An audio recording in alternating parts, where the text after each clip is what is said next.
Mm. Si on devait résumer un peu bien cet épisode, pourquoi est-ce que les US nous fument? Donc on a dit il y a une histoire de culture. Ce qui fait qu'il y en a qui sont très forts aux US pourraient pas exister en France. Une histoire de mentalité, il y a une histoire d'argent, il y a une histoire de brand et de positionnement sur le marché. Vous voyez d'autres choses? Du pricing. Je pense honnêtement qu'on sous-estime effectivement l'impact de la culture parce que vraiment, tu donnes les mêmes ressources à différents pays, à la Chine, à l'Inde, à l'Afrique, à l'Europe, aux États-Unis. Tu reviens 50 ans plus tard, tu n'as pas du tout les mêmes pays. Et je pense sincèrement qu'il y a aussi une question de culture et de euh, comment est-ce que les gens réagissent à ça, comment est-ce que le peuple réagit à ça. Enfin, je considère dans le peuple, hein, tu vois. Euh, la Chine et l'Inde avaient le même potentiel et ils ont fait complètement des choses différentes, tu vois. Euh, Enfin, la culture, on sous-estime à quel point ça peut impacter un continent en entier. Vraiment. Comment est-ce que les gens se, se comportent vis-à-vis de ça, vis-à-vis des ressources, vis-à-vis de plein de choses. Euh, Moi, pour être allé en Afrique plusieurs fois, le comportement des gens au quotidien, il est complètement différent. Ils sont chill, ils sont même probablement plus heureux. J'en sais rien s'ils sont plus heureux, je n'aurais pas demandé. Mais la manière de se comporter, la manière de vivre est beaucoup plus détendue, beaucoup plus chill, beaucoup plus.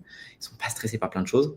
Et d'un autre côté, il y a plein de trucs qui n'arrivent pas à émerger du sol parce que tu as de la corruption, mais parce que si tu as une gestion des ressources qui est complètement différente. Et donc la culture impacte tellement le développement d'un pays, la consommation des biens, tellement de choses. Je pense que ça peut jouer, ça ne peut se jouer qu'à ça. On a plein d'autres raisons autour. Je pense qu'on sous-estime à quel point la culture, ça fait 80% du taf.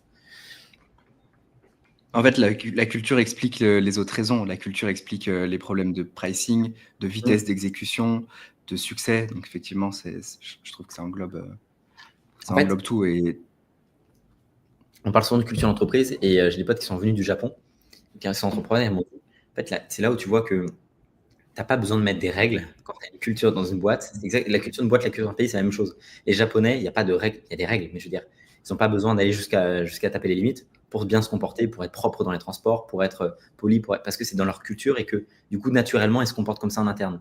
Et dans ta boîte, c'est pareil. C'est que si tu dois mettre des règles, tu sais, c'est le truc d'Hormozy, si tu dois mettre plein de petites règles toujours plus connes les unes que les autres, c'est qu'en fait, tu n'as pas la bonne culture, tu n'as pas les bonnes personnes. Parce que si tu avais les bonnes personnes, tu mets 5 personnes smart dans une pièce, tu les laisses 2 jours, tu te dis débrouillez-vous, ils vont te faire un truc smart. Peut-être pas exactement ce que tu as demandé, mais globalement un truc smart.